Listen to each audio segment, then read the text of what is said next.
Back for another one. We're going to be discussing auntie and uncle.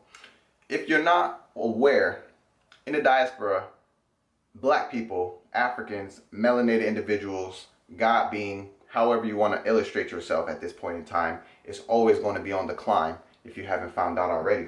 We have a innate spiritual ability that we're not speaking of, and I'm going to lay it down on the table right now. As I was raised, as I was growing up, I had a lot of different experiences that assisted me in becoming myself. And these experiences, as I reflect on them, I'm able to realize the different hints and the different little kicks and giggles that I left myself along the way that my beautiful rising self, right, is able to illustrate to me. And this is exactly what it is. Auntie and uncle. Okay, as a child, we could find ourselves in anybody's house at any point in time because I'm going with mom, I'm going with dad, we pulling up here, we pulling up there. And one thing that I always remember is that they illustrated to us that although we did not understand or know the background of an individual that we engaged with, we were to see them as our auntie.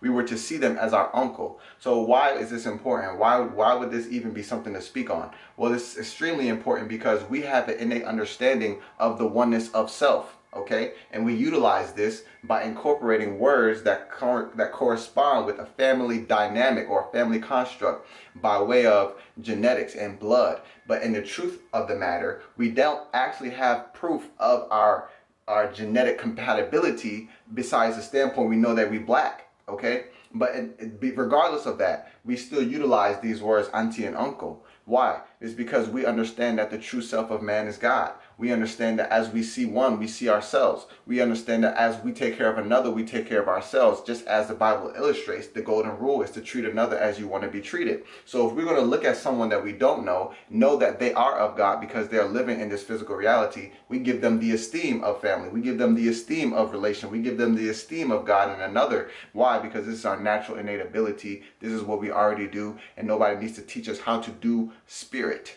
Okay? Never needed to be taught. We only needed to be re-illustrated our own truths when we are bound by a system that makes us forget. Okay? This is the process of remembrance. This is not school. This is not acquiring new knowledge. There's no new knowledge. There's only a sun and there's only what's under it. Everything under the sun is what it's already been. And we are realizing that right now. So as I see my aunties and uncles, I don't really need to know their names. I just understand that they're walking beings on this planet Earth and they're physical and I can see them. And because I can see them, I know that there's God within them, whether they see the God in them or not. Okay, this is a process of remembrance. It's not everybody's word. This is the word of God, the kingdom of truth, and you have to have the ears to hear this. So it's not necessarily for everybody. Don't push this on me. I won't push it on you. So when we understand this from the standpoint of wholeness, okay, this assists us in seeing the truth of life, which is perception, and perception is a choice. So if you can choose to see yourself as a human being, as an individual, then why won't you choose yourself to see God? Well, God is going to choose to see you, and you're going to see through the eyes of God in a moment too. So when I see my uncles now, I respect them as if they knew they were God. Why would it? How else would I speak to myself? How else? How else? How else? Are we just men in America? Just niggas? Well, I'm God nigga then, because everything comes first from the source, the beginning and the end. That's God. So this is just something that I found in my spirit. I wanted to share with you all. I know that there's a lot of Africans who are not necessarily looking for such information, but when they find it, they're going to realize the truth in it, because your eyes, your ears, and your mind is wired for truth.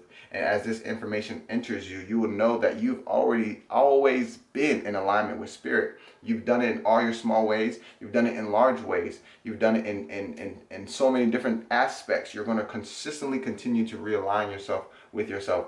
With that being said, that's the video for today. I wanted to share some insight with you about the innate spiritual awareness of Africans. These are things that we already do. We don't even talk about how, why, or when. We just do these things. We just treat each other with this respect. We just treat each other with this love. We just treat each other with this essence of respect by understanding that we are one and the same, regardless if we don't understand the path that we came. So with that being said, I appreciate y'all. Thank you for listening. Thank you for peeping this download. Share this download, and we're going to get to the next video. We're going to be breaking down the Lord's Prayer, and I'm going to actually show y'all the flip, okay, so that you can see the understanding that is stored within the text. With that being said, I'm going to talk to y'all again soon. Peace.